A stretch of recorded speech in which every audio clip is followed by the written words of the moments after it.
Brought to you by Agilus Diagnostics. Health test की बात आती है तो मैं भरोसा करता हूँ India largest diagnostics company Agilus diagnostics. खुद को टेस्ट करते रहो। अनुशक्ति नगर से फहाद अहमद जो है वो अपना नामांकन दाखिल कर रहे हैं। हमारे साथ उनकी पत्नी और बॉलीवुड एक्ट्रेस स्वरा भास्कर जी है। स्वरा जी, कैसे देखते हैं, पहली बार चुनाव लड़ने जा रहे हैं, टिकट का जो पेंच था आखिरी दम तक छूट नहीं रहा था, क्या भावना थी? नहीं, पहली बार राष्ट्रीय स्तर पे चुनाव लड़ने जा रहा है फहाद, और ऑफ कोर्स हम सब बहुत खुश हैं, हम उसके साथ हैं।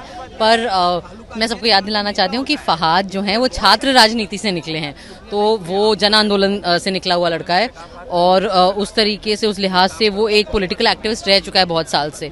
तो ऑफ कोर्स हम बहुत आभारी हैं शरद पवार साहब, सुप्रिया ताई और अखिलेश सर, अबू आसिम आजमी साहब के, कि उन्होंने फहाद को ये मौका दिया। और सबसे अच्छी बात ये है कि आप देखिए कि पार्टी इंटरेस्ट से बढ़कर जो महाराष्ट्र का इंटरेस्ट है, जो इंडिया अलायंस, जो महाविकास अघाड़ी है, वो कितने अच्छे से एकजुट होकर, यूनाइटेड होकर लड़ रहे हैं। उन्होंने ये पार्टी के अंदरूनी पॉलिटिक्स में वो नहीं फंसे, वो एक ग्रेस, एक मैग्नेनिमिटी, असली लीडरशिप दिखाई है। मैं बोलूँगी शरद पवार साहब, सुप्रिया ताई और अखिलेश सर और अबू आजमी साहब ने।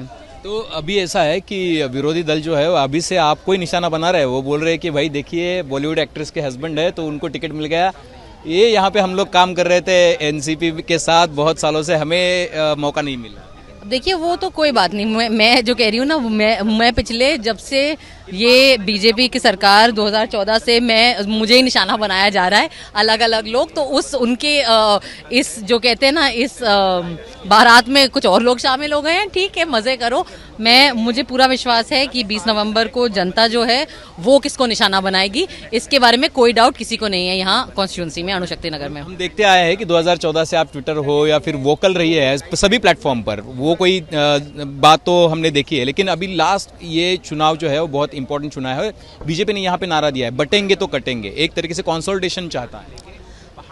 इस देश में जो बांटने वाली, जो मैं अभी से नहीं, 1925 से जो बांटने वाली शक्तियां हैं, वो कौन चड्डीधारी है वो सबको पता है। तो वो बटेंगे कटेंगे, वो खुद अपनी असलियत बता रहे हैं। वो जो 90 साल से, वो खुद जो 100 साल से जो खुद काम कर रहे हैं, वो अपनी असलियत बता रहे हैं, और जनता अब उनकी असलियत पहचान रही है। लेकिन अभी बीजेपी जो है वो बोल रही है कि देखिए, जिस तरीके से यहाँ पर राजनीति हो रही है वो महाराष्ट्र धर्म के खिलाफ है। हम विकास चाह रहे हैं, ये सत्ता चाह रहे हैं, बाकी कोई फर्क नहीं है। शरद पवार साहब, उद्धव ठाकरे साहब को कुर्सी प्यारी है। 10 साल से झक मार रही थी क्या बीजेपी? आप 10 साल से केंद्र में हो, 15 साल से यहाँ पे सत्ता में, जो अब उनके तरफ चल के पलटी मार के चले गए।